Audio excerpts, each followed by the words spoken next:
Greetings, everyone of the pop culture world. This is your moderator tonight, Andreas, pop culture guy. Today, we're finally, well, I say this is going to be not our final, but this is the season final. Yeah, season one finale talk on Daredevil Born Again, episode 9. Of course, I'm with these amazing and beautiful people, and of course, I will introduce them one by one. First, let me introduce our guest here, Imran. How you doing, sir? How's life? I'm very good. Nice to see you, fellas. Very good. From the And Jock and Nerd Podcast. There you go. thank you, sir. And of course, let me go to the side here, right above me. Of course, the creator and the host of the MCU Bleeding Edge, Jeff as TrueKnowledge. How you doing, sir? Oh, that was very good, sir. I'm good. Thank you. Good. Very well. And then we got this other guy here to my left, I guess, in the screen. He's the half shark, half enhanced individual, Cyberneticshark, who is also the co-host of MCU Bleeding Edge. Wow, I cannot talk today. I'm sorry. Here we go. This is Cybernetic Show, the co-host here. Hello, sir. And how's your pizza doing? Oh, the pizza is delicious, sir. Chicken bacon ranch all the way, sir. How's the pizza? How's the pizza? Oh my god. Oh my The god. pizza. The pizza. Oh god, we should talk about pizza instead of Daredevil. But anyway, it could be a different discussion. But anyway, so we're here, discussing the overall last episode of season 1 of Daredevil Born Again. We're gonna have our secondary season next year, in Phase 6, which is crazy. It's like around the corner, starting in July, when Fantastic Four First Steps will come out. And so they're already shooting. If you guys been paying attention to the behind scenes stuff that a lot of us have been bringing up during this whole discussion, it's right now currently shooting. I don't know when they wrap, but we'll see. But anyway, so a lot to discuss. So I guess I want to start with you, Jeff. What you thought about this episode, and what's your opinion overall with this season? Did you like it, and how do you rank this with the Netflix seasons, if you remember that? But I don't rank it with the Netflix show. I think the Netflix show kind of is its own thing, in a way. Like what they've done so far this season is very different than the Netflix Daredevil. This has been more of a Disney Plus type of Marvel Disney Plus kind of show feel to it. You know what I mean? Like that's the kind of energy that I've noticed throughout the episodes. Has been more of an effort to make that kind of show than really trying to reconnect with the more with the Netflix Daredevil type of TV show. Now in the finale, they brought back the Punisher. There was a lot of action, a lot of violence, a lot of killing, you know what I mean? They brought it back. So in the finales, it was there. But overall, across the span of the season, there's been some really light episodes, some short episodes, really short, light episodes that just, they killed Muse really too quickly, I thought, kind of. They could have kept him around longer. And the same thing with White Tiger. Like, why did White Tiger have to die? We barely even saw White Tiger fight crime. They could have kept him alive. You know what I'm saying? You want to kill off Foggy? I'm okay with that. I understand killing off a character that's been with the show for a couple of years, right? A couple of seasons, okay. But why are you killing off these characters that are just starting with the show? Muse and White Tiger. Twice. They did that 2 times. Yeah. So I just, I don't like those way they handle those deaths. The finale, the fucking scene where Kingpin squeezed that guy's head apart is fucking awesome. How many pounds of pressure does that take to actually do that? Is anybody? That's fucking crazy, bro. Because how strong is he? You know what I don't know. He did like the Fly, where he literally ripped off the mouth of the commissioner, and I was like, "Whoa!" Yeah, it goes into the brain, and then the jaw comes out. You could have just snapped the dude's neck, also, but no, he squishes his head like a grape. What? I gotta say, crazy. I that alone gave this episode a 9 out of 10 for me. Like I was like, whoa, I didn't expect that, But yeah, oh man, that was so crazy. Anything else, Jeff? I'm sorry, it's just that scene was so funny. That was a good scene. Yeah, You're right. This episode gets points just off that. And bring it back. Karen was a nice touch. You know what I'm saying? Like, I don't like the girlfriend character. I'll just say it right now. I don't like her as a character. So what they want to do, with her in season 2, I don't really care. They can kill her off for all I care. You know what I'm saying? Like, I don't like her that much. I'm glad that Karen's back. I don't like Matt with that girlfriend. You know what I'm saying? Like, I don't like her in the show that much. As hopefully they can kind of just get rid of her. Seriously. Nice seeing Punisher come back. We'll talk about that when we break the episode down. But this was a really good episode. This reminded me of the first episode and the second episode. The feel that they had. You know what I mean? How the show was kind of split up by people who made it. You know what I mean? Episodes 1, 2, and the finale were made by the people that they brought in, after they stopped the show and threw a bunch of it out. So whatever that tells you about the seasons. This episode had a lot of Netflix vibes to it. The overall for the season, I have not felt like there's been a lot of the Netflix Daredevil vibes personally. There's not been enough. That's all I got. That's all I got, sir. Good job, sir. No, I agree everything what you're saying here. It's I mean, I'll put it lower. I mean, we got a lot more Punisher in season 2 of Daredevil, and I mean, I agree with you. This isn't like it's definitely a soft review of the Netflix character in his universe, in general. Let me go with you, Jock and Nerd. What's your thoughts on the overall season and your thoughts on this episode, the finale, sir? Go ahead. I mean, coming into this, I really wanted to like this show because the Netflix shows are great. And now, once it's all said and done, it's kind of confused me. I'm a little confused. I feel like I was fooled into thinking the show was better than it is.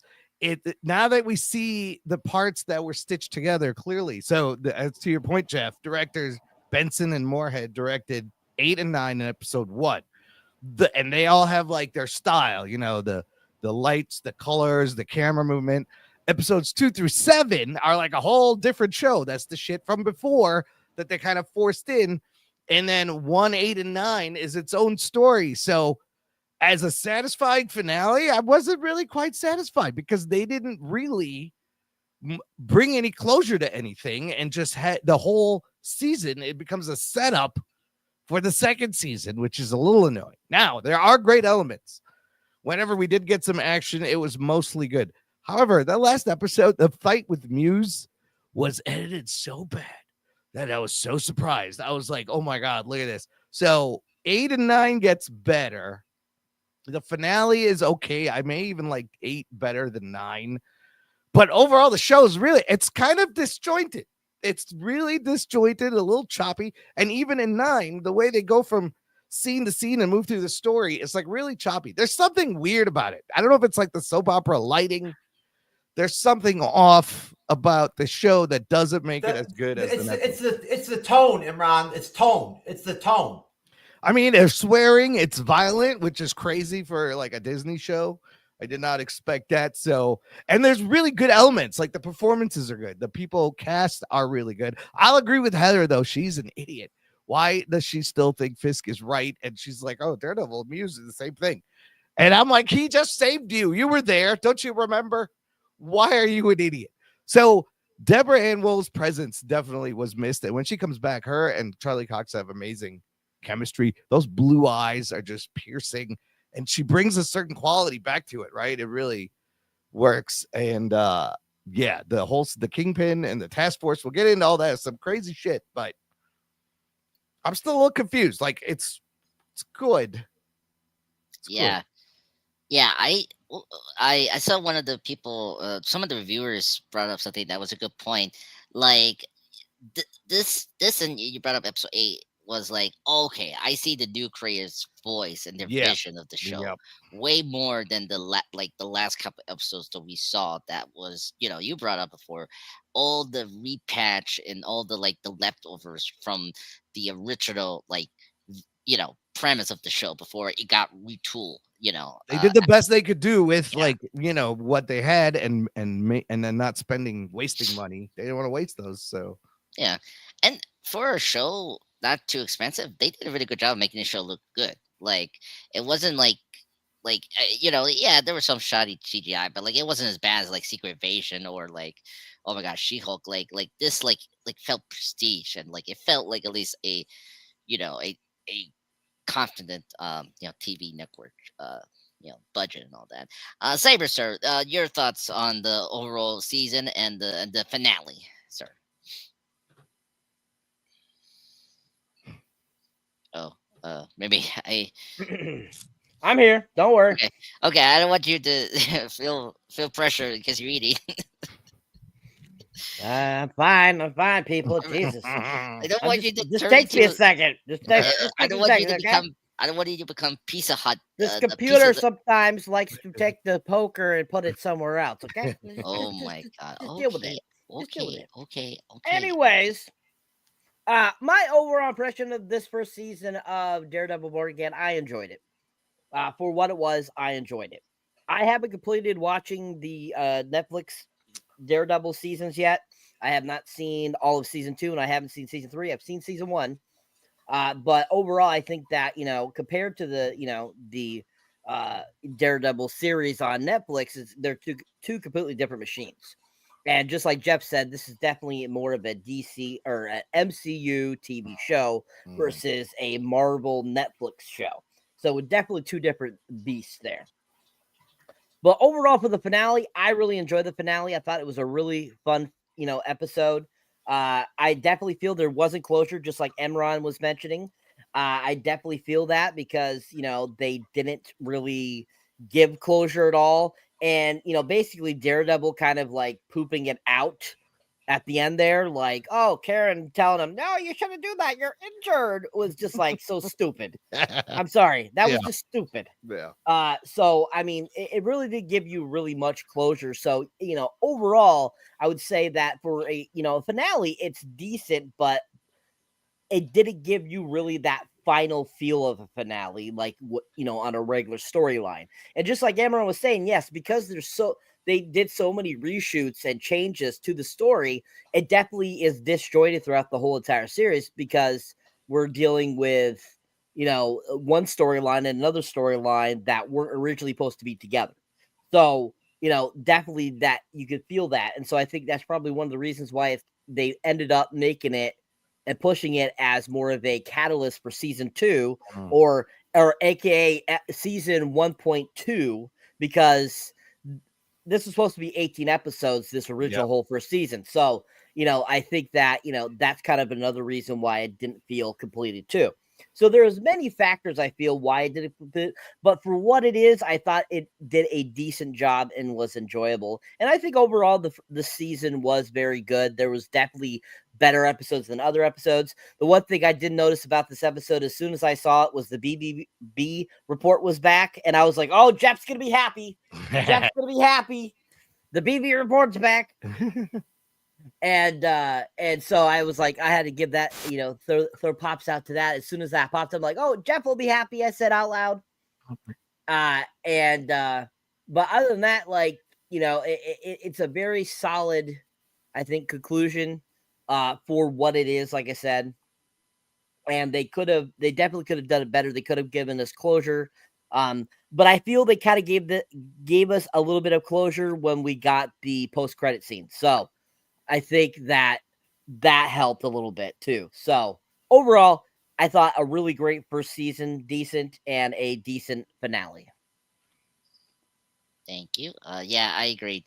Yeah, I mean, we know that the next sort of follow-up to this, well, I don't know when we're going to get the special presentation for Punisher. Right. So, it could either premiere in maybe this December of this year before the season 2 will premiere either March or whatever comes out next year, 2026. So, yeah, and just give my just quick thoughts on this. I kind of agree. I'm in the same boat with Cyber. I like this season. I I thought it was really great entertainment TV. It's definitely the high tier of Disney Plus Marvel shows because it had the craftsmanship and had the care that some of the other ones didn't have. Like I brought up, just Secret Invasion, She-Hulk. Like it didn't have that problem. But yes, it had like the high moments that we really want for a superhero property, but then they also had the low point, not bad low points, I have to say. Like it was like, okay, like I say per se before, there were some episodes that were really great, and then there's some that were like, okay, I can take it or leave it. Like it was like weak, but like I wasn't like angry or like frustrated like some of the other Disney Plus shows, like She-Hulk or whatever that was really bad, or the Acolyte we brought up. That one was like, oh my god, you're testing my anger. Like I was almost becoming the Hulk. This show did that. I was like, I was enjoying myself. I was like, I was this close to smash my computer. I was like, damn you, Acolyte. I think more like the new Toxic Avenger, sir. Oh my god, yes. Oh, the trailer was good recently. That was great.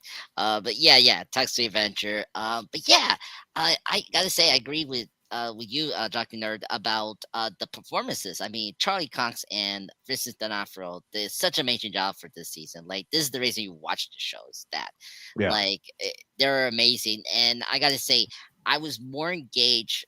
I think what this season finale did right was paying off the plot points they had this season, which that's a good thing, because that was a problem with the other Disney Plus. Like Secret Invasion, their finale is not gonna pay off at all. Like never. Like we're not gonna pay off the wife thing, the whole like the crazy president ordering the whole, what happened to that? And he was a Skrull the whole time. Yeah, the whole time. Yeah. And so like here we got everything paying off. Like Vanessa, we got paying off the whole like Foggy, like the whole thing, like right away from the beginning of the episode. That was great. And seeing the task force fully full on this episode, I was like, whoa, I didn't expect that. Like a full on takeover of the city. And yeah, so I was just amazed how good they at least pay off that. And it's I just finished up The Last of Us. It's the same thing like The Last of Us season 1, where that finale didn't feel like a finale. This had that same feeling, but it made a lot of sense because it was supposed to be 18 episode, as Cyber brought up before. So yeah, so I was very happy. I think it was a good show, and I was not disappointed at all. I was very happy with the show at the end. So let's get into the recap here.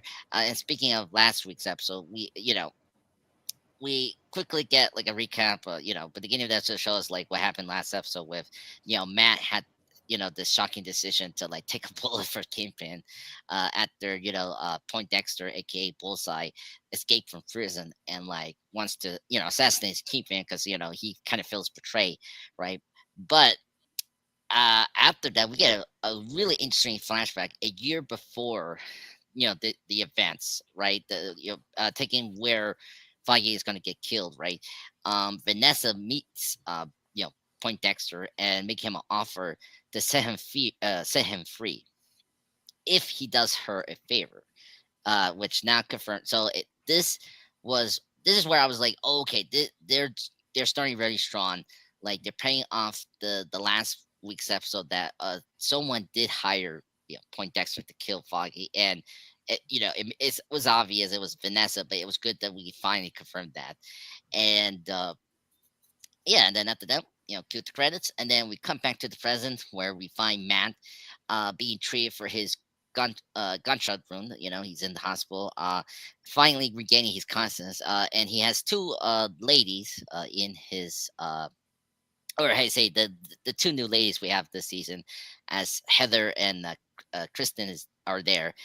But this is what I say 9 out of 10. This is where I think, oh my god, this is gonna be the best episode, because the fact he say Kevin, I was like, oh boy, Ooh. Whoops. And oops. And I was like, oh boy, you just made your girlfriend, your current girlfriend, now even madder. And yeah, so he calls out Karen, the first name ever, and yeah, then it doesn't go unnoticed by the girlfriend, aka Heather. And I agree with a lot of you guys' opinion. I mean, the actress is, she did a really good job this season, but I don't care about Heather as a character. I am very mixed on the direction they did to her character. The end of the episode we'll get into, but yeah, not impressed. I was kind of surprised. Um, Not spoiled. Like, this is like, I was not shocked. We haven't yet revealed the identity to Daredevil to her, but maybe they're gonna do something next season, but we'll see. So after that, Daredevil comes to his senses, right? He tells Kristen that Vanessa ordered the hit on Foggy, right? The two lawyers try to remember Foggy's old case. I mean, Kristen doesn't really remember that because, she just, I guess she met Foggy at that point, that year ago thing. Um, but why it could have caught, Vanessa's eye, right, with this whole case thing, that Foggy did last, like, a year ago, prior to his death. But Heather doesn't want to hear that. So, like, right away, Heather is becoming a really bad character. Like, she's like, I don't want to hear this. You say fix, okay? These people are helping the city or something like that. I was like, what, lady? Did you know that like there was evidence that they commit crimes over the last 10 years? Did you know She the history? sucks. Yeah, She's an idiot. yeah, idiot. I just, like, she's so in denial of, like, the history of Kingpin and Vanessa's crime empire that they've been doing for the last 10 how many years of the MCU, right? Oh my god. I was like so surprised that she didn't want to hear this, and like tells Mask to rest, right? And she even goes on to defend the Fist, and Matt against her to Chris her. He's telling the truth. He's like begging her. It's like, no, I'm telling the truth. And after that, let me just wrap up this, as we cut back to Fix and Vanessa. So they, like, regroup after, the botch assassination attempt from Bullseye. And they, like, and this, someone brought this up, like, I think last week or 2 weeks ago, about um the parallel connection between Matt and Heather, and then Vanessa and Wilson. Like, it's interesting. This was really cool, and I was so happy about this. I think the Kingpin storyline, all of us were kind of worried about the storyline because of the mayor stuff. I gotta say, the Kingpin storyline was really the best thing about this series. They really commit to that, and like, it paid off really big this season. I gotta say, and they, like, reaffirmed their, like, unrivalry loyalty and their love to each other. And like, with things now seemingly falling into place, they kind of confirmed like, it's almost like Batman Returns, when the Penguin teams up with Catwoman to, like, frame Batman, and he say, like, plan is forming. Like, literally, you're seeing the plan is now forming. Like, this is now the thing that will push all, like, what Kingpin is trying to do the whole season. What, later on this season, we reveal what was Vanessa is trying to do, that Kingpin is trying to help her out with, So that was really cool. And like, they revealed their plans to move billions of stuff through the new port project, which our heroes will get into later. So let me stop there. Imran, what do you thought about this beginning up to, Kingpin and Vanessa revealing their plot about the port project? Go ahead, sir. Yeah, no, I mean, I like confirming that it was Vanessa who hired him, and we get to see Bullseye. It's the only time you see him in the episode, and then like a real tiny bit at the end, because after last week, after he takes the shot, I was like, what happened? Did he get away? Nobody stopped. There was tons of cops. Nobody stopped him. He got away. So having that was good. And they tried to kill him. So I don't understand. I guess he needed to get out. He really didn't have a choice, because I was like, why would you take a job from the Fisks? They tried to kill you. Yeah. But she's getting him out. So him saying Karen was a great little slip up. And I love the blood covered Wilson costume. Anytime the white with the spatter, because the splatter comes up over and over again. It's on Muse, it's on the painting, it's on the wall. And I think after Vanessa shot at him in the cell last episode, like they're good. Because she even told Heather, she's like, we don't really need therapy. Yeah. We're good. Yeah. We're good. I killed my lover and now we're back together. And he's like, we can make millions, billions. So it's good to it's getting the things moving for what's to happen. It's good, pretty good start. Yeah, no, I agree. Is this gonna be our first was it villain couple in the MCU? Because this is the best one. I never imagined like a Disney Plus show that the villain couple is the most like fascinating and like the most awesome thing to have for a superhero project. I just love it. Yeah, I just love Vanessa. I'm so happy we got Vanessa back, the actress. Yeah, all of that was reshot, right? Yeah, they had to reshoot all of that, and she's great. All the people they brought back from the Netflix show are just very good at in their roles. Yeah, I couldn't imagine that new actress with the Kingpin we have.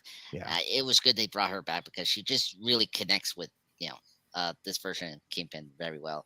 Cyber, what are your thoughts on the beginning up to the Kingpin Vanessa, revealing their plan about the part project and all that?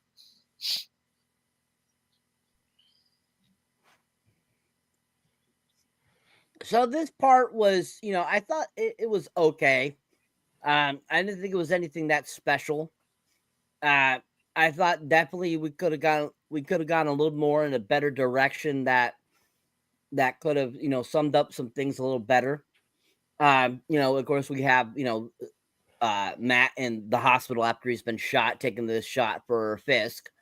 And we have that whole situation, which was, kind of annoying at the same time as being irritating, because it was just kind of like, what is the big deal? So what? I took a shot. I'm alive. I'm fine. Just deal with it, And, it's like the partner chick who I still is very suspicious about.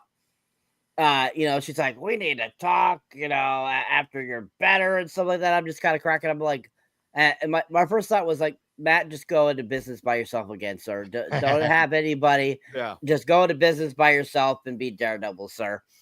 And this is just a pain in the ass, And so I was thinking that the whole time after she started making thought. I'm like, oh, good God.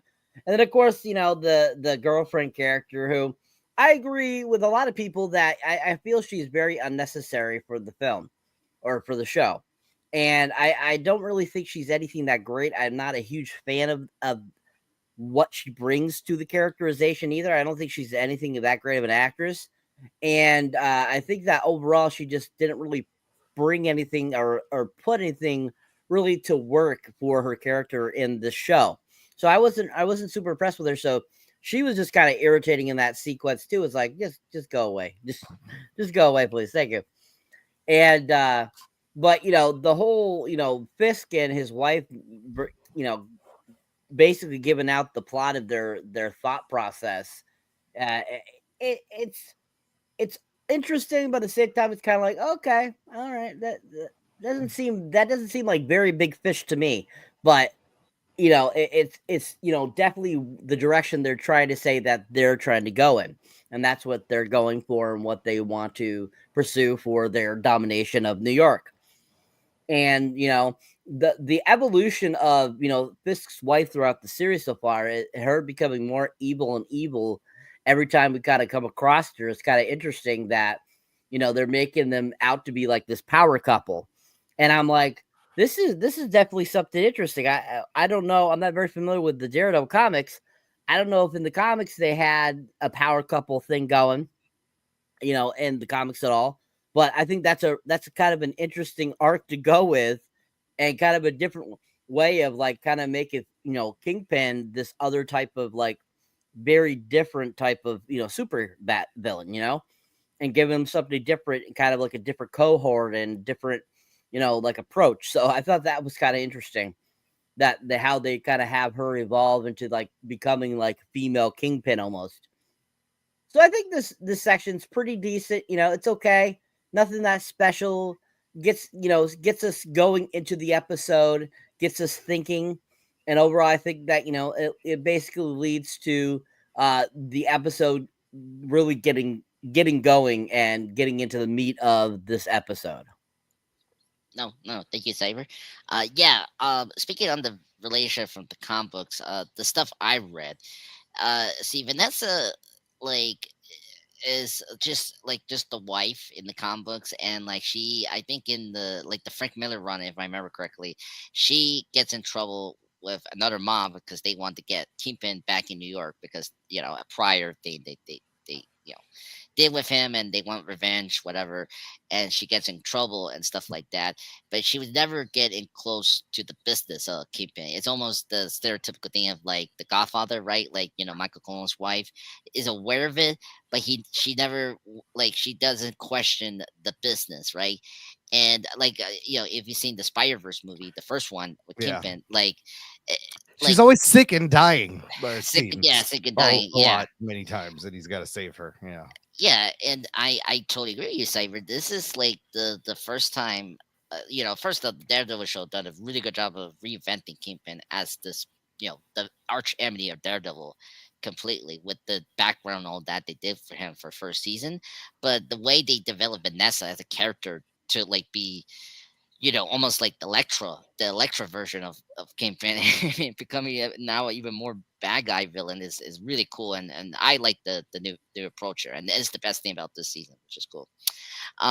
Jeff, sir, it's your turn. What's your thoughts on the beginning up to now the whole Vanessa and Kingpin plot reveal?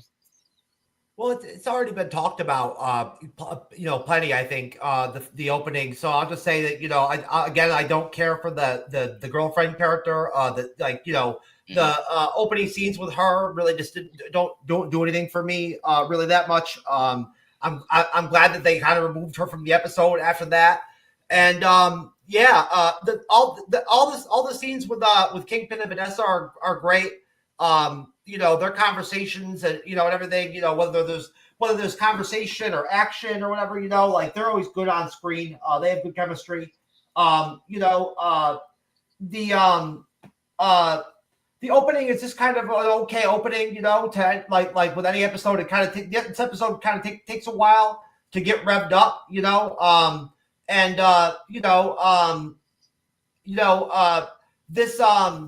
this subplot of Matt having to go and dig, like this, he's so highly concerned about what went on with Foggy's death now and everything, like it's such a big deal to him, leading to to Kingpin wanting him, essentially dead. You know what I mean?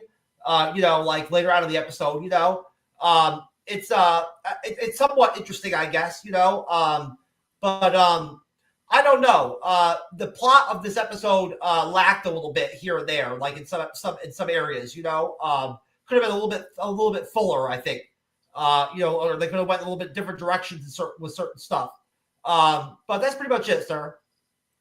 No, yeah, I can agree with you. Like, I mean, we'll get into the like maybe towards my ratings and stuff like that about the series, but I think they should have delved in more about the whole Foggy thing this whole season, but because of the whole retooling thing, they just never got the chance to do that, which is annoying. But I mean, it's okay. I don't know. Like they could have done more with it. But anyway, so getting back to the episode recap, we got now the Kingpin now goes on offense.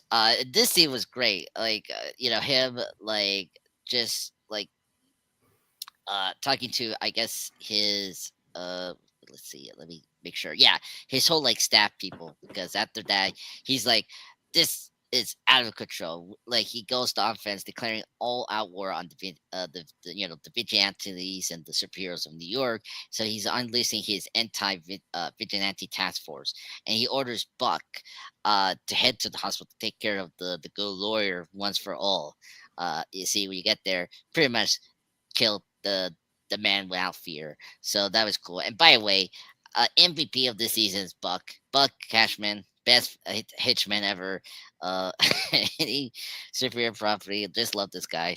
So after that, we get Fist meets privately with Shelly or Shilda. Someone correct me, but Sheila. Sheila, to set her straight and ensure that everyone is working for him, fully committed, right?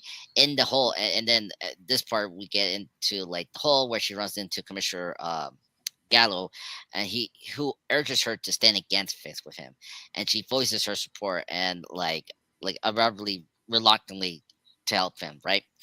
Then after that, back at the hospital, Matt says that something is wrong and slips out on Detective just as Buck is about to like kill him with a needle that's probably toxin.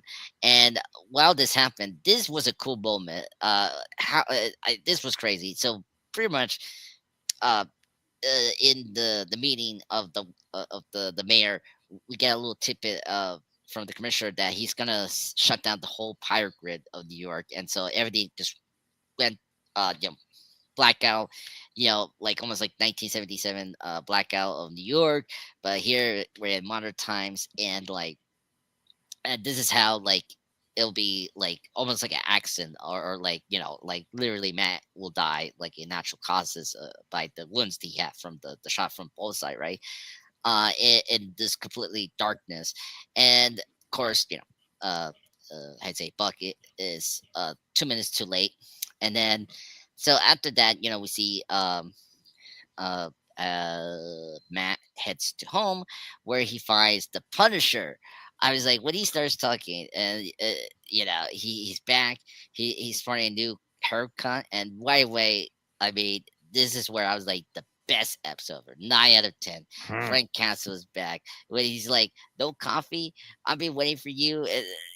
After some pleasantries, it's like, come on, and like Frank is here to protect Matt from from the anti task force, and apparently he got a phone call to tell him to meet Matt and promise to get him out of alive. And of course, Matt is kind of curious, and also he is also curious why Matt took the bullet for Kingpin. Matt has no good answer, and I love how he hears the task force comes up. He goes in, and like I love the back and forth with John Barthel's Punisher and Daredevil. He's like, "You're gonna dress like yeah, out with your butt exposed," and like he does the middle finger. Frank, it was so funny. I was like, "This is the best thing ever," and then we get I gotta say a really cool action scene here where the Kingpin task force breaks into Matt's apartment, and they almost immediately realize that they made a huge mistake as Daredevil and the Punisher completely unleashed attacked them completely unjustly. And of course, Punisher did tell Daredevil that he's gonna use his lethal methods no matter what. And so there was a compromise. So the battle rages, and he really good scene with the everyone gets killed or get hurt by Daredevil or Punisher, right? They and of course, you see the two adversaries turn reluctant allies, like merging features. Remember, like Punisher is like someone like a villain for Daredevil. If you've seen season 2, so he's like a reluctant hero for Matt to join, and Matt captures Sergeant Cole North, and then we get this reveal that he's the cop behind White Tiger's murder. So another payoff. Now, kind of wish we had more, more justify with the payoff, but I think it was cool to get the reveal that this is the guy that killed White Tiger. Obviously you see the bullet with the Punisher logo, and yeah, then of course I think Punisher was trying to kill the Sergeant North, but Frank urges Matt to put the dirty cup out of his mystery, but Murdoch fuses and keeps North alive. But before that happens, right, the heroes had to jump out of the window because they hear the grenade happen, or Matt hears the grenade, and then after that, they land in a nearby car. They start flee on the field, and we get another great banner. And he's like, you're I don't know what Matt replied to Frank is like, you're a pain in the ass, he said, and it's like, yeah, I know, and that was really fun. And then of course we get the big surprise. I was surprised the vehicle pulls up, and that was Karen. Karen pulls up, and then Frank calls. Or this scene, this scene was funny where Daredevil calls shotgun, and then it's like and then Frank is like, I don't want to deal with your bullshit right now. And they get into the car, and then we cut into Karen patches up with Matt, and then while Frank treats himself with his wounds, and then he's like, finally we get coffee, and then of course he asks, Matt what kind of coffee he has, and did he say like You wanted oat milk. Oat milk. Yeah. He was like, what? You got oat milk. Oat milk, which is hilarious, and and then of course Matt and Karen are trying to figure out like this is where like Matt talks to Karen about like the Vanessa target Foggy, and like he's planned to like investigate his old case files to kind of find out what made Vanessa to kill Foggy for the case that he was working on, and he invites Frank along to investigate, but he declines, and he promises to put a bullet in fix pardon my French, fat ass if the kingpin comes for him. And that is very true. He is fat now, and he's an ass. So that's very true words from the Punisher. Yeah, and then we get the Frank Karen share like a tender goodbye. If you haven't seen his show, Karen was there, and like they have a very like a very friendship like kind of level, or like a very deep friendship, like one another respect each other, and so it makes sense that Karen called him, and that was like the only person I yeah, that makes sense that he will listen to. So Karen offers encouraging words, believing in his capacity of good after she leaves, and he quietly murmurs, "Stay safe." Typical always. And then the keypins, I'm just reading the comicbook.com, and this is funny. The kingpin's acolyte sets his plan in motion with Daniel visiting the city council and to ensure the loyalty of the kingpin, right? We also see the task force running amok, killing anyone who crosses their path. They killed the task force kills one of these kids, and then like he does the thing that like any corrupt do is like, oh, he was a vigilante, and put the max, just like the OG Daredevil mask from season 1 for the superhero costume he gets.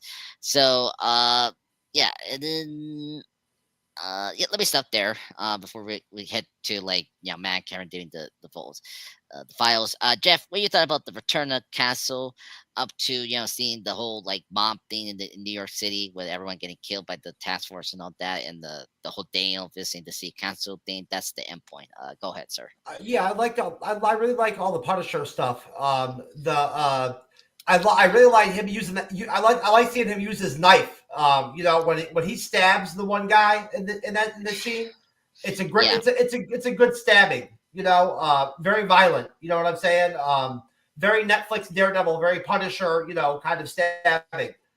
Like you're trying to kill somebody. It's good to see Bernthal back on the screen killing people again. Of course, he gets shot. He does get shot one time in the scrum. Good to see Karen come back. She adds a really good element to the show. She really does. Say what you want about that actress, but I think she does a good job. She knows her role on Daredevil. I think.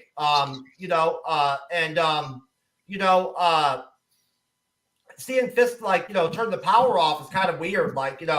I didn't know what to make of that. You know what I mean? That's kind of absurd to go that far. To like turn the power off. That's how far he went. All the politics, the mayoral stuff. It's interesting. As a subplot. It's interesting. But it's not that interesting, it's okay. All that stuff, the task force stuff and all that, it's whatever to me, kind of, this is a good section. A lot of good things happen. Obviously every time you see Matt and Frank Castle on screen together, it's always good, I really would have liked it better in that scene with Buck. If he would have went in the room and Daredevil would have had to stop him in the room, you know what I'm saying, and like beat his ass, I would have liked that better than just having Buck like go in the room and there's no Daredevil, that could have been done differently, that was a little bit anticlimactic, to be honest with you, for me, And that's where the tone gets fucked up, I think, with this season a little bit and stuff like that. That's where you get like the tonal effects. On the episodes on the show. So yeah, that's it, sir. Awesome. Yeah, it was weird. I mean, he's the mayor. I guess he has the power to do that, but I don't know. That was very funny. He did that. All right, Cyber, your thoughts on the whole Return of Punisher, sir, and up to the point where like Fix and his like man trying to like make sure the seed cancer is lower to him, and then seeing the cops killing that innocent kid. That's the end point, sir. Ugh.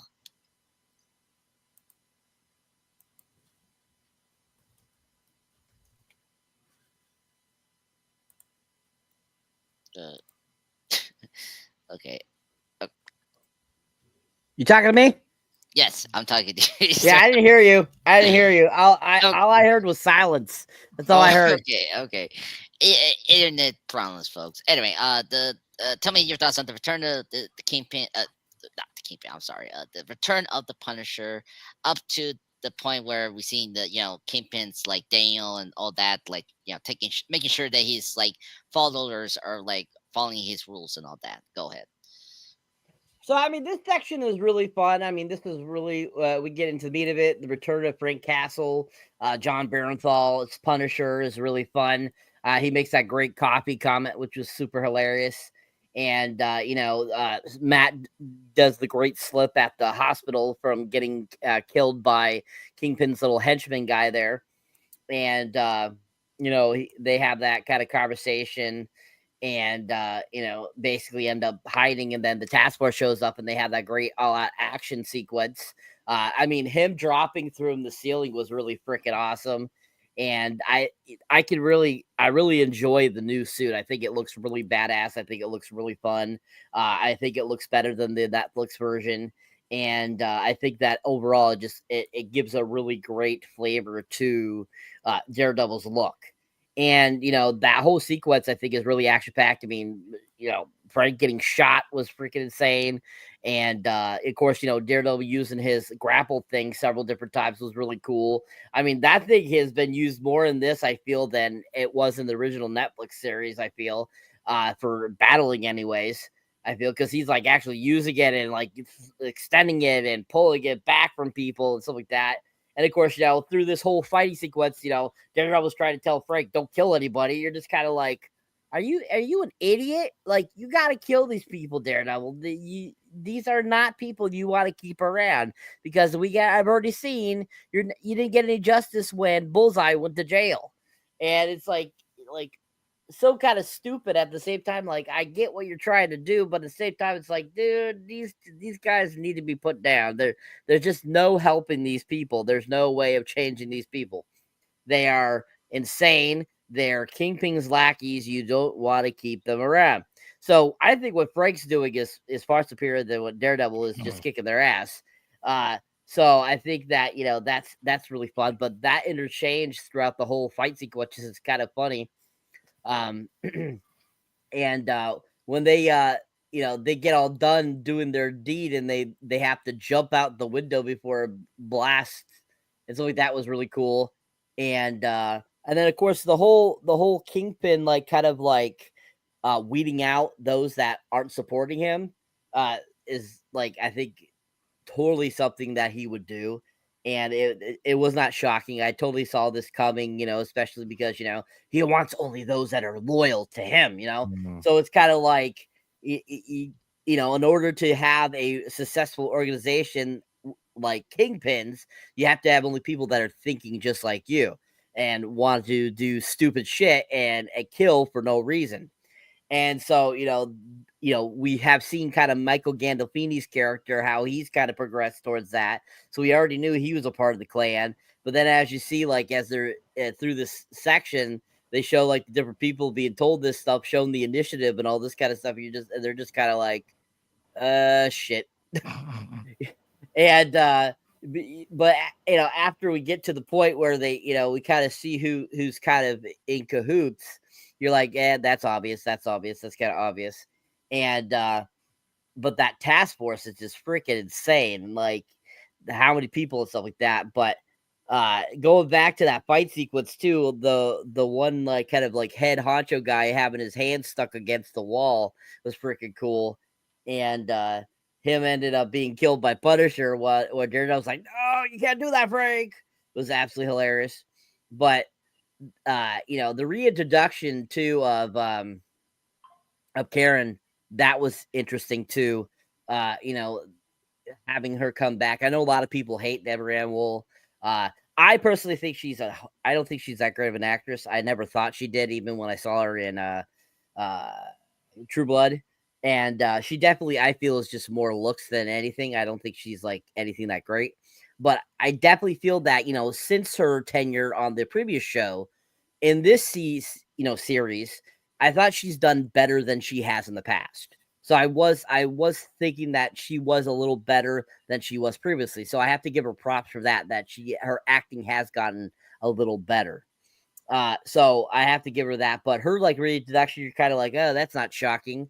We knew she was going to come back at some point. What better episode for it to be the finale, so that it kind of pulls into season 2, and her popping up and her like kind of camaraderie, as Andreas was kind of mentioning, between her and Frank, and then between her and Matt. You can definitely see there's definitely chemistry there between both of them, and there's definitely different feelings there. And you're not 100% sure where they want to go with that, but at the same time, I think since the Netflix series, what I've seen there's been a love triangle between her and Daredevil since, and they never really established that and really went into that from what I've seen anyways. But I you definitely feel like they're still trying to kind of pull onto that, attach that to it, and kind of go forward with that too still. So you can definitely see that tension in there. And basically when they get back to Frank's compound, and basically she says, oh yeah, thank you for doing that, and he's like, I did what you asked me to do. You're like, oh, that's who caught you. Oh, how shocking again. So I mean, this whole section, it's got a lot of great action, lots of going down in it, lots of triangles and all this kind of stuff going on, lots of storylines. So I think it's a really solid section that I think leads up to kind of the final third of the episode very well. And the action, I absolutely loved the action. It was just so much fun, and I thought it was a solid section of the episode. Thank you, sir. Yeah, I seen the 3 seasons a long time ago, and Kevin and Matt did date in season 2, but when I think he revealed the identity, they stopped dating, and so they there were another couple, and then the Punisher and Karen thing is more of like a friendship thing, but like it's almost like a cute friendship, like okay, they have attraction to each other and stuff like that, but Punisher protects her because she was such an important thing in season 2, and she helped a lot to help him with his story and all that, if you've seen season 2, but not to spoil too much of that story. Imran, your thoughts on the Return of the Punisher, sir? Go ahead. I mean, it's probably the best part of this whole episode, and everyone was waiting for Matt and Frank to team up and take down the task force, and they give us that, and it's violent. I like Cyber, like you said, the whole time you see Matt's taking them out, Frank is murdering them. How many people are on this task force? Because Frank murdered. I started counting how many people Frank was killing, and I lost count at like 20. He fucking killed so many people this episode. The one issue I had, also Frank has some great lines, and Fisk has some great lines in this section. Like, I like when Gallo goes, oh, next you're going to encourage lethal, or you're going to say lethal force is okay. He goes, I'm going to encourage it. We recommend it. I recommend lethal force. And I love when Frank goes, oh, what do they call you now? Nightgown man? He's just here. Yeah. He's giving. Yeah. And then he's got another great line, like, there's nothing in this world a good cup of coffee can't fix, which is so true.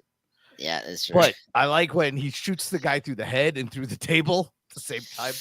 Oh my god, yeah, so brutal. I was like, whoa, what overkill. Yeah, okay, he's like for him killing is a release. It's almost like he needs to do it to like feel better. The CG blood though kind of took me out of it a little bit. What happened to squib work? Can we go back to using like squibs and practical fake blood? Like how hard is that? Come on. All this blood's gonna be put in post later. It's a little obvious. And then when they jump off the building, you don't see them in the air. You just see them. You don't see them land. You're in the car. But that reverse shot when it pans back up to the building, like you tell me they jumped like across the street kitty corner. Yeah. They were like all the way across the street. I was like, oh, how the fuck did you get there? That was a big jump. I agree with you, Aaron. Like that was weird, but the thing is, like, Cyber brought up what was it? The Billy Cup he uses. Yeah, You know, he could have used that to swing over. Yeah, okay. Like, I'll buy that. That's I mean, yeah, no, that whole conversation they're arguing about killing the guy is great, and they get interrupted with the grenade. And Karen showing up is great, but man, how does she just shows up out of nowhere? What convenient timing. She got great timing. Just show up in the car. And I love Frank stitching himself up like Rambo in First Blood. That shit is always good. Yeah. It's pretty cool. I mean, Karen probably took Frank to the apartment of Matt. Like, yeah, she knows where they were. Like she called them, right? So she was just showing up there. Mm-hmm. And then I love when Frank is like, "Do it, Red." Just egging him on to try to kill the guy. Mm-hmm. Yeah. Yeah. That whole scene was very funny. The script blood, it didn't bug me. I mean, yeah. I mean, I don't know. Like, I think horror movies have done a better job of doing that better, but with this, it's like, I mean, saving money. That's the thing. Yeah, I mean, is that really cheaper to do it in post than to just get some squibs? I thought that the squibs would be cheap. I don't know. But at least they're violent. I mean, like, they didn't hold back. Yeah, they didn't hold back. Like, we saw headshots, which was great, and what was the other? Like, it was so violent. I was so shocked. I just loved the shotgun that the Punisher was using was funny. Was good. So, thank you. Any other thoughts, sir? Before we move on. Yeah. But yeah. So the next thing we get is like Matt and Karen digging through like the files, and like Karen does this, and then Matt asks about her relationship with Frank, and like she brushed it off, and like they say they're like old friends. Okay, that's good. Sorry, something almost got froze. So, like flirting for old times' sake. So, like they're just friends. It's just like they respect each other for a long time. They know each other for a while. Karen discovers Foggy's evidence and box. That contains all like the information about the port Red Hook, and it's a free port. It gets sent from the city and fertile was it jurisdiction or something like that? Yeah, that's crazy. Yeah, and so Matt connects the dots, and like he does the Scooby Doo thing, like Vanessa has been sorting out the art that she does without customs, taxes, and fear of seas of like the laundry money that she does illegally with the Kingpin. Yeah, but now with the Kingpin now building the compound there, he could do the same on a far more like like a more like evil scale that they can be doing do it freely without any suspicions from the authorities and all that. And they realized Foggy didn't understand what he found and had to investigate the part while the New York erupts into chaos. At the same time, we see this reveal. Before they arrived, right? The Punisher he took a walkie-talkie from one of the cops, and he learns that they're like on site of the Red Hook. So he goes there already on the site, meeting his fanboys for the first time, his like admirers, and then and they're in awe, and he's disgusted. He takes down as many he can in a very violent way, which I was kind of expecting. There's one shot where he throws an axe, or like he throws an axe on one of those cops, and that was like, whoa. But he is overpowered and captured. And then meanwhile, you see Fix listening to the conversation of the commissioner. And this part, I was like, what? Yo, did Sheila record that? Is that what Yeah, happened? I yeah, didn't. yeah. That's what happened. She Man. recorded it, and then we get this shot of her like, oh no, what I done? Oh, it's like, lady, you betrayed the commissioner. You're a bad guy now. I don't Yeah. like you anymore.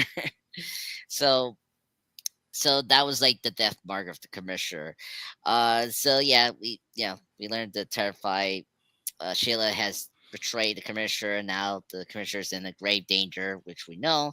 And so we cut to his like limo, the commissioner, and like he's captured by the Fix, task force. And so we already talked about this before, but we had to go in depth about this. This is awesome. Okay, sit tight, folks. We got this moment where the commissioner comes in. He's like, soon kneels before the kingpin. Basically, the whole like task force is there. I mean, Buck is there. Mr. Catchman himself. And the Grillo like finally says, everyone's been thinking, yeah, I was right. You never stop being kingpin. Like almost like the John Wick moments. Like, yeah, I am back. One of the first John Wick, and this is like the opposite. Like the person's telling is like, you always been the kingpin, and that comment alone pushes Fix. Like first, Fix punches him in the throat, which was very brutal. Like that. Like every time I see that, it's like, oh, pretty bad. I mean, like Bane did that in Dark Knight Rises, in the opening, and that was like brutal. But and then this part, I was like, okay, what's gonna happen? And then he literally, not joking, folks, in the audience here, we all saw it, and he literally grabs the commissioner's head like a watermelon and crush it like inside out, and like I was like, whoa. I mean, yes, I asked you, Disney and Marvel, to give me a rated R Daredevil show, but this was like, whoa, I didn't expect that. So pretty much, Commissioner's dead. Like keeping like crushed the skull in his hands, and then we get the little funny moment where he takes out his like, I don't know, like napkin. He does the Joker thing. It's like, oh, that's it, and like no blood, and like in the forehead and the teeth, like what? He goes, Like, any questions? any questions? And then when it answered Okay. them. I was like, wow. And then and I let me add this, and this is like a wrap up. The castle, we get like intercut with the scroll, the crushing the skull, while Castle is talking to the police people, and face to face with Officer Powell, and they're talking like they admire him and all that, and then he kind of scrolls them that you're just nothing more than like bunch of crap people that just like taking advantage of the law and all that, and so he gets beaten up by the task force, and who they're trying to kind of recruit him while praising the Punisher work. So that was like simultaneously with that scene. So let me stop there before we get into the I guess the final section of the story. Well, there's a lot, but anyway. So let me start with you, Imran. What do you thought about the whole Scully thing of the commissioner, Sheila betraying him, uh, which was crazy, and then the whole Matt and Cameron investigation and all that? Go ahead. Yeah, I guess finally we get to like what they're doing in this whole reveal that it's he wants to build like a city state, a place where he could do whatever he wants and control whatever he wants on his journey as mayor. Kingpin is kind of crazy. Yeah, I guess it makes sense. Like this is what I love in the scene they keep showing the sky, and once there's a blackout, you can see all these stars come out in New York City, which is like you never see that because of the light pollution. But again, Frank goes in by himself, just murders these people. How many people are on this task force? Is it like the whole police force? Because he murdered a lot more of them, and unfortunately gets overwhelmed. I love that shot where they're all standing there and you see the Punisher logos, and Powell's just sitting in front of him. He's like, "Oh, you admired me, huh?" He's like, "It's funny. You guys don't know pain. You don't know what I've been through." And the intercut of him getting beat while Fisk is squishing Gallows' head is very good. But yeah, I did not expect that head squish. It reminded me of the first season when he slams that dude's head in the car. So I like that callback. But even that one, like you didn't see it, but what they did great in that one, it was dark. It was the sound. With the car door, it would be thud, thud, and then it was like thud, squish, and then it was like squish, and then it was like squish. You like heard it get pulverized, and almost what you imagined in your head was way worse than even showing it. So I appreciated the practical effects of this guy's head. It looked great. As his jaw gets ripped off one way and part of his head. Oh, I was like, he could be okay. He could put his jaw back to. No, he's dead. I don't think he's gonna make it. But yeah, that was just wild juxtaposition. I didn't think Frank was gonna get caught. Yeah, I was kind of shocked about that. He was so like. I know he's gone blazing, no pun intended, for Punisher, but like. But why would you go in by yourself, man? Come on, yeah. Call Matt. Be like, bro, we're gonna do this. I know. I just don't get it. That was funny. I mean, the other scene that's like you didn't see it, but like it was so brutal was in season 3. When he was in the car with one of the FBI agents, and like I think Poindexter was driving, and he has the he covers the head, and he just constantly punching his face, and like it's so. I was like bloodier and squishier. Yeah, like that was another scene I remember. I was like, whoa, overkill. But this one, this takes it up from those other two things we're just discussing. Any more discussing? Any more thoughts, sir? No, I enjoyed Frank ripping out throats. That was great. Yeah, I love the throat cuts. They're always fun. Don't do it at home, folks. But yeah. Cyber, your thoughts on this section of the commissioner's squishy skull and all that. Squishy skull, huh? Well, yeah. To put into perspective how much pressure it takes to squish a person's skull, it varies on the angle, where it's being done, elevation, all that kind of stuff. But a gorilla could rip off a full-grown man's head with 1,000 pounds of pressure. Whoa! So I mean, think about it. So I mean, Kingpin's about the size of a gorilla. Yeah, and he is a comic book character, so that's 1,000 pounds pressure. He could probably do it. So ripping his face in half like they did, that was very possible, I guess. Mm-hmm. But anyways, this is a great sequence. It sucks that the commissioner got killed. I liked him. I was expecting him to do more, but him being killed was sucked. But at the same time, his death was freaking amazing. The practical effects were done super well, and that was just insane. They actually showing it, ripping his face off, ripping and stuff like that.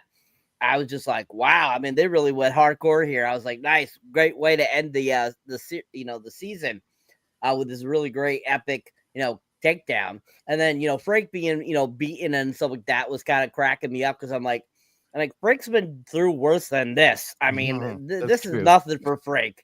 I'm surprised he wasn't kind of like sitting there just kind of laughing as this is going on, just like kind of like in the Dolph Lundgren Punisher film, when there's a sequence where he's being punched and he just starts kind of cracking up as they're punching him, and he's like, yeah, this doesn't even faze me. I mean, as we saw throughout the episode, I mean, he gets shot. I mean, he gets fucked up, several times during that fight sequence, and it was like nothing to him. So, I mean, definitely it's one of those things you're just like, yeah, this doesn't actually, mess with Frank at all. Frank is so far gone that he doesn't even feel pain anymore. So, I mean, that wasn't shocking at all. But I was like really shocked that they decided to have him get killed, the commissioner, but by ripping his head in half. I was like, what the hell? I'm like, that I didn't expect that. I expected maybe break his neck or maybe do something like, at what Imran said, the smashing in the head in the car. Yeah. But not that. I was like, okay, let's go that way. Okay. I mean, this is like, like level, like watching like a classic 80s action film, killing or something like that, I was like, okay, that's cool. I like it. It works. But like kind of, Karen kind of, doing what she does cracks me up, because this kind of gets Frank in the situation he's in a little bit because he helps out Daredevil earlier in the episode, and we kind of have him get stuck in the situation here, which really sucks. But I mean, this whole sequence was just really out there, and in such a great way. It was just so enjoyable, and the action and like the adeptness with it was just like really shows you Kingpin has returned. We have officially gotten Kingpin back. Because as I was mentioning in earlier reviews of episodes, we really hadn't seen real Kingpin again until I feel these last couple episodes.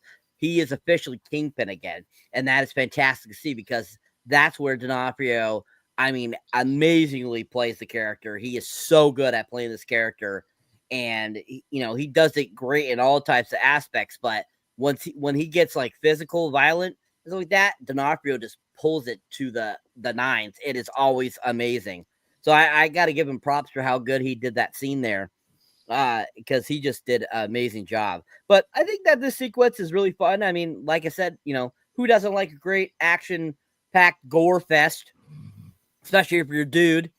So I mean, this was just fun. It was just a fun sequence, and leads into kind of this ending here that was just kind of like, what the fuck type of deal. So, it's a really solid section. Thank you. Thank you, Saber. Jeff, any thoughts on this section, sir, of the commissioner? I like seeing Frank using that knife again, sticking those task force, members, with that knife, tearing their throats out and all that shit. That one shot they had with the blood, with that first guy he kills, where they made it almost look like a comic book kind of. Yeah. The way they did the blood was cool. I like that effect. That was pretty interesting. The Punisher scenes were great. Watching him, kill those task force guys, all that good knife stuff was great. I love that. Seeing Kingpin smash the guy's skull open was fucking crazy. Just really kind of blew me away. Like they took the violence and the gore level to like, the nines with that shit,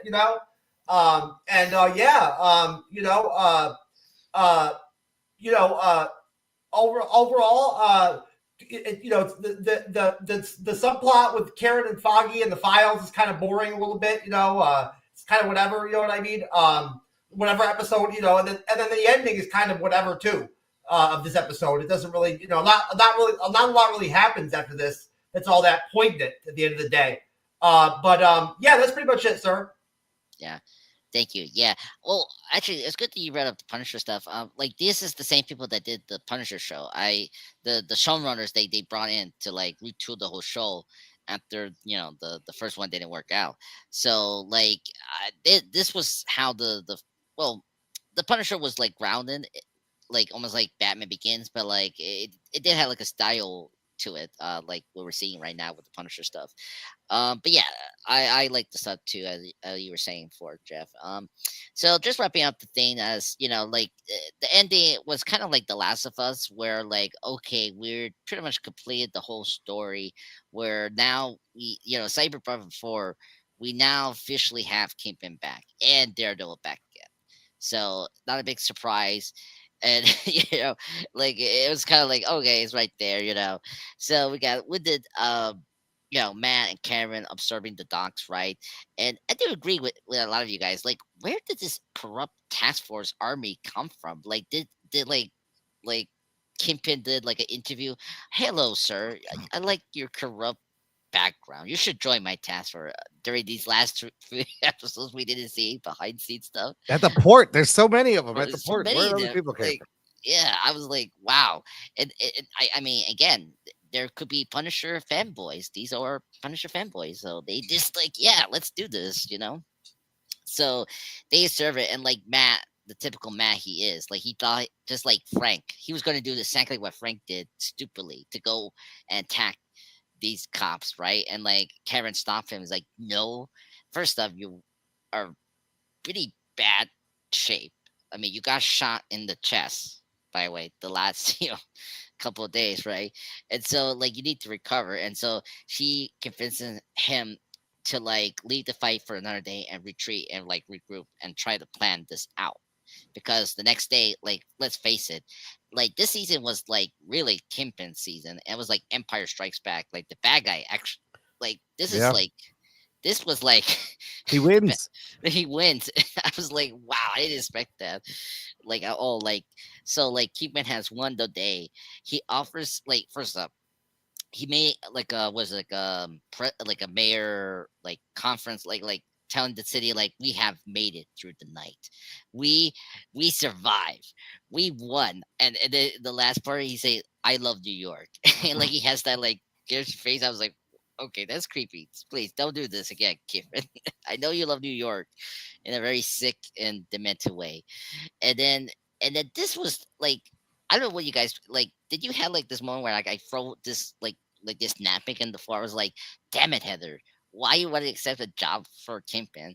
And so Kingpin offers a job for Heather to accept, and he delivers. And then this is where he addressed the people about the martial law posing a curfew like 8 p.m. I'm like 8 p.m. Come on, at least 9 p.m. I don't want an 8 p.m. curfew. But anyway, I'm not living in New York. Um, and declaring all superhero, vigilante activity illegal. So we got that going. So very interesting where we're going to do that with season 2. And then after that, we learned that he and Vanessa are literally just like Adam. This was cracking me up. Keeping everyone standing against them locked up in cages, including Swordsman, we saw again. Um, and then, of course, Frank Castle's there as well, which we'll get into the post credit scene at now. And then after that, finally, we find Matt Karen hiding at Josie's bar where they like gather allies. So we got Detective Kim back. I thought initially I it was just expectation. I thought, oh, maybe they're gonna get the defenders when Matt saying like we need a group. It was just these people. I was like, You need an oh, army. He needs an army. army. He needs an army. Yeah. So yeah, I was sad. I was like, oh no, it's not the defenders. So we got Kim, Cherry, and more potential players for the next season.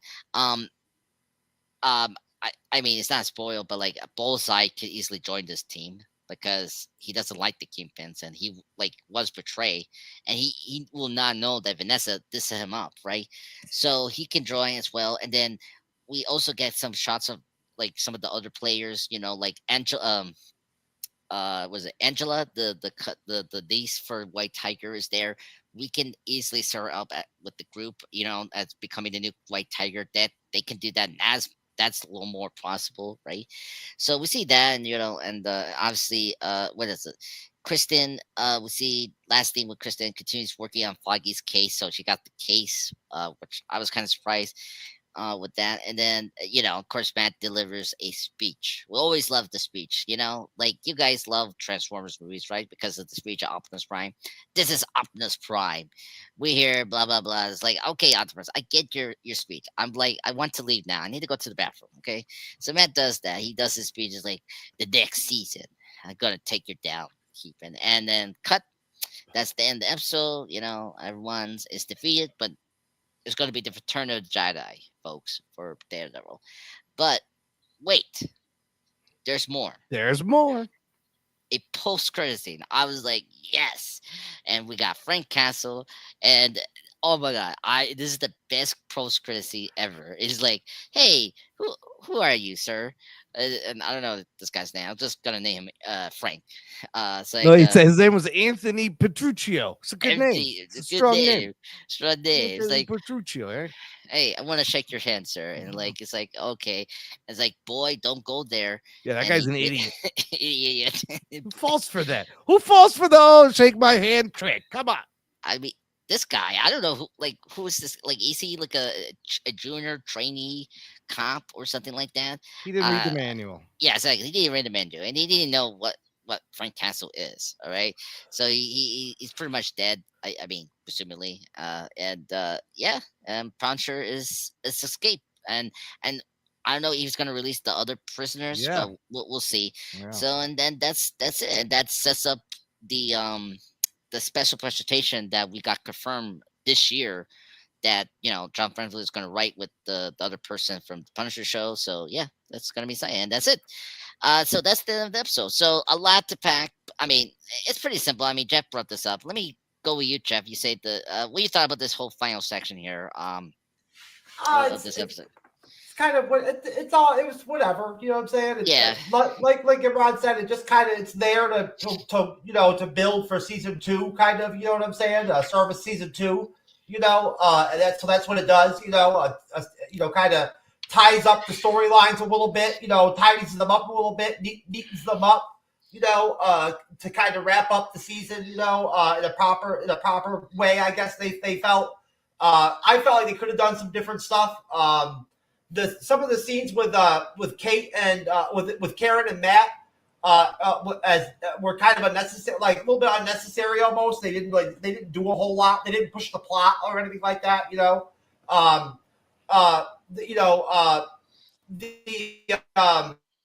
See the Punisher, get free and all that. It's cool. You want to see that you want to see that happen. So that's good.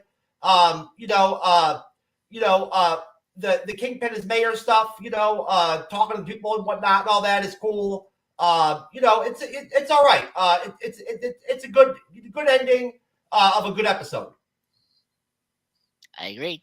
Yeah, again, just like The Last of Us season 1 finale. It was there. It's like, okay, we're just setting up the next season. It's crazy that Kingpin imprisoned that many people. That was crazy. Yeah. I kind of wish. I'm sorry, I'm bringing up the Defenders. Like that could have been a good shot to see Defenders, like seeing Jessica and Cage, and then Luke Cage. But I don't know. That's just. He obviously needs help. I'm sure that they're going to at least bring Jessica Jones back. I don't know about Luke Cage and all that, but we'll see. Jessica Jones has already been spotted on season 2. Yeah, and then I brought up Bullseye, and like he's coming back, and he will probably be in that group as well. Imran, your thoughts on the final section, sir, and the post-credit scene? I didn't think about that. Bullseye would end up teaming up with him. That is interesting because you're right. He probably would. They both have the same goal, but yeah, the end was just a bunch of epilogues. It was just like stuff happening after, and then more stuff happening and more stuff happening. Him calling martial law is kind of crazy because we're about to see the Thunderbolts, which I believe takes place in the same city. Is he still the mayor in that movie? He can't be in a movie. Is New York still under martial law? Or are they just going to ignore all of this? Will be interesting. They're probably just going to ignore all of this. Yeah. But yeah, the power coming on the next morning and the press conference was great. And Heather she sucks. Like you just you don't get it. You don't get it. How'd you get fooled by Fisk? But I do like his little monologue where he's like, "We are the city without fear." And the last shot where it's like the newspaper clippings and you see him through the glass. But do all those people in there now know that Matt's Daredevil? Is that what they were telling us? I was a little confused. Also, in that ball, didn't everybody just see a blind man jump in front of a bullet that nobody knew was coming? Like, wouldn't that be suspicious? People would be like, "How'd you do that?" Yeah. I mean, Cherry knows Matt's identity. Cherry knew, but the rest of them, did they know? I don't why know. doesn't Heather know? They have the same facial hair. How stupid are you? You're a doctor. You're telling me you went to med school and you can't spot that Daredevil and your boyfriend have the same facial hair? Get out of here. This girl's an idiot. I know. I mean, I don't. Josie, I think the owner that owns that bar, she might know. She knew because like last episode when Matt like put together that like Foggy one. Yeah, she goes, "I didn't see him use his cane." It was Kane. And he goes, "I don't know what you're talking about." And then she's like, she just did the drink. She's like, okay. So she probably put together. Yeah, this is like Spider-Man Far From Home all over again. Like where like Pierre was making so many stupid mistakes where it was like he was like constantly revealing his identity like in the open, and like same thing with Matt here. It's like he's done it a lot. But I do love how Kingpin has won, and you're like, how's Matt? Matt needs an army. Who's this army? That's very intriguing. Yeah, he's gonna do the Batman thing. It's like gonna recruit the good cops, and like we got this battle between the corrupt and the. I mean, Frank killed like 50 of them. I don't know who's left. Yeah, I don't know how many left. Probably me 50 more. Yeah. Oh god. Anything else, sir? No, that's it. It was the end was kind of The post-credit scene helped, but I was like, Yeah. I was like, nothing. There's no closure. That's it. That's where it was all set up. It was all set up. Yeah, I know. Oh, I hate that. I mean, some of the HBO shows did that. Like season 2 of House of Dragon did this. Like in its final episode. That's like, true. Like I was like, I thought we were gonna get the battle. You're like, no. We will tease this battle. You're gonna have to come back for that. Yeah, this is nothing new. Like a lot of shows did this. Like I mean, like I brought up House of Dragon. I'm trying to figure out like what other show did it, but like yeah, it's nothing new. I mean, I brought up Last of Us constantly. That did it as well, but differently. But I don't know. Yeah, but whatever. Saber, your thoughts on the final section of the episode and the post-credit scene, sir? Go ahead. What's there to say about the ending except for yes, it was very misconstrued. It really wasn't anything that great. It was kind of bizarre seeing all those people stuck in cages, and you got to like thinking like, this is. Are we trying to send a message or something? Like we got people in cages here. So you just kind of like, what the hell is this? And at the same time, you're like, Frank happens to be one of them. You're like, oh, that's interesting that they're able to keep Frank still around. And then, yeah, just like Jeff said, the whole Karen Daredevil, like, talking was, like, the most stupidest fucking thing I've ever seen. I was like, this is so pointless. It does not do anything for this episode. And I'm like, oh, this is, why? Why did you keep this in here? Should have just edited this out. And put something else better in. Or actually have another fight sequence. Like, I mean, this episode had so much action in it. But needed really a climactic Daredevil battle by himself, I feel. Yeah. And so that was, it could have been so much better. But other than that, I mean, it's pretty, like everyone's kind of said, it's very misleading. It's very not completing of a story, which sucks until we get that post-credit scene, which I think is the best part of the ending. Getting to see Frank, like, basically kind of, get his way out of there, which I thought was really cool. And, you definitely knew that Frank was going to escape because we have the Daredevil special coming, special presentation. And then you just like, it's fucking Punisher. He doesn't Frank. get stuck in You can't keep him in a cage. Keep him in a cage. Yeah, just, it's not going to happen. So I thought it was the episode was pretty decent up until that very ending, which didn't really do much and didn't really give us a good, taking into account like what's gonna happen next. It was kind of more of like, okay, I'm declaring martial law, but why? Why are you declaring martial law, Kingpin? Like, we need more than just you declaring it. So I think that it could have been a better ending, but overall, the Punisher post-credit scene really made it better, I felt. But I thought overall it was just kind of bland. Could have been so much better. And it wasn't the greatest finale I've seen from Marvel, most definitely. But overall, it still did an okay job that it wasn't like, oh my God, this is so horrible. No, I agreed. I gotta say, I mean, not the best, but at least I can say this stick the landing than other Disney Marvel finales. Like, I will watch this over like any of the finales, except for like WandaVision. I think WandaVision, like me and Jeff talked to this before in other shows, like WandaVision and Loki season 1 finale, very good. A season 2 finale as well, really good. I think this was the better of the bunch. But yeah, still very weak. And just very at least we're not gonna wait that long. Like, we know it's coming out next year, so that's the best thing about this show. So it's like, we don't have to wait too long. We know it's coming out next year. So if they can consistently do a season every year for like a few years in a row, then I think good. You just gotta be consistent. Yeah, it had to be consistent. And I don't like this trend with the shows. Like, we have to wait 3 or 2 years. Yeah, it's too much. That's too much. It's just too much. No, like, you just get 1 year. Yeah, 1 year. Like, max. You can make a good show like that. Come on. Yeah. Exactly. I mean, we used to do it. TV did it all the time. And when TV did it, there were 24, 25 episodes a season, and every season would come up every new TV season. Like, you could do it. What's the problem? Yeah, I know. I get you were trying to be prestige, but it doesn't mean nothing. It's like, just give me good content. Yeah, let me start with you, Imran. Your rating of this episode, sir. Let's get into that. So this episode,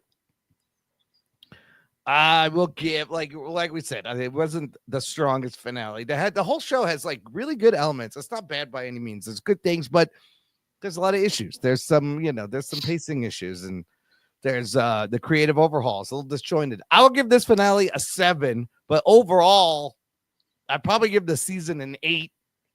I don't think it's as good as the Netflix shows. It's close, but it's top tier Disney Plus. It is definitely, like you guys said in the conversation, of WandaVision, Loki's is some of the better stuff, and the cast is fantastic. And I just hope season 2 is more cohesive, more of a one vision instead of this disjointed kind of mess that they had to cut together, which worked considering what they had to do. It worked, but it was a little bit all over the place. So I'll give this a 7. Yeah, finale, but the whole show 8. Yeah. No. Jeff, your rating, sir. I'll give it.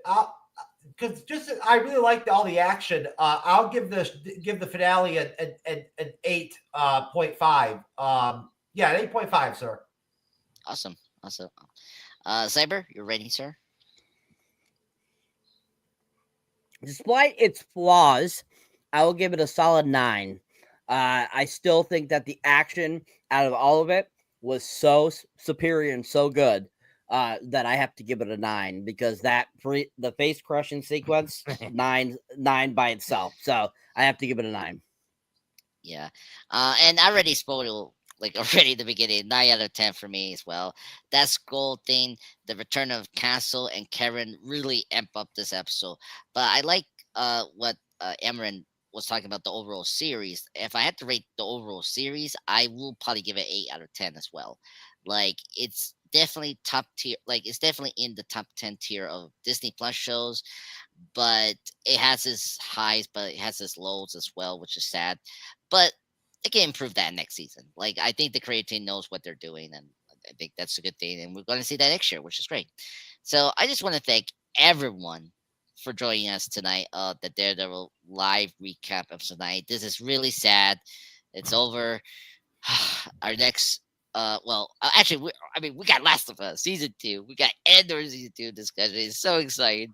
Our next Marvel thing, you can't believe it. It's Iron Fist. Oh no, Iron Heart. You mean Iron Heart, sir? Oh, sorry. Oh, see, that's how much I care about.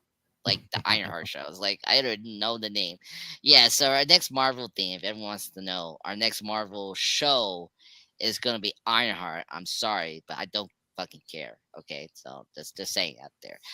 But besides that, we got other shows like the Endor season 2 discussions coming soon, and currently on Mondays we're doing the Last of Us season 2 discussion. I'm very excited. I just caught up with season 1. Yeah, please join us that.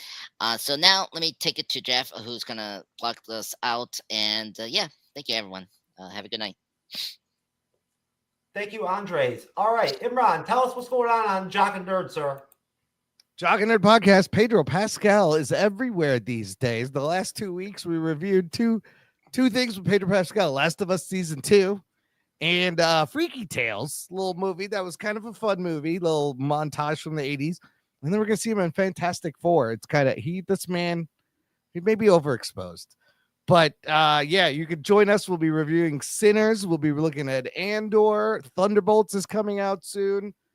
We love our action movies. As we reviewed Working Man, we were looking at some Oscar movies there too, with The Substance and Anora and Invincible, all the fun stuff that's on TV. We like to discuss, and geek news as well. So you could just, if you search Jock and Nerd Podcast in any podcatcher or on YouTube, it's an audio podcast, comes out every Wednesday. And there's literally hundreds of episodes. So there's something you'll find that you enjoy. There you go. Okay. Andre's the pop culture guy, sir. Yeah, just want to say thank you everyone for joining us tonight on this awesome live recap on Daredevil Born Again episode 9. It's great to see you again, Imran. It was always fun to discuss this episodes with you. Hopefully, we see you in the future. Yeah. So recently I just posted my American Werewolf in London tribute. Check that out. Great horror comedy film that I did with the other podcast, the Middle Age review. Recently, they just announced the schedule that's coming out. I think this Saturday or next Saturday. Please just correct me. They usually announce it on Instagram and Facebook, so I did this to honor that. I recently did a short on the McNeil, when you say I prefer McNeil and the X-Men First Class ending for the short. And our next live stream review will be Avengers Age of Ultron. So me and Jeff are going to review that in the 27th of Sunday, because the 20th is Easter. Got a lot of plans to do. So that's where I'm at right now. So that's your content today. So just getting back into the swing of things of putting content. Last week it was a little personal thing I had to deal with, family tragedy.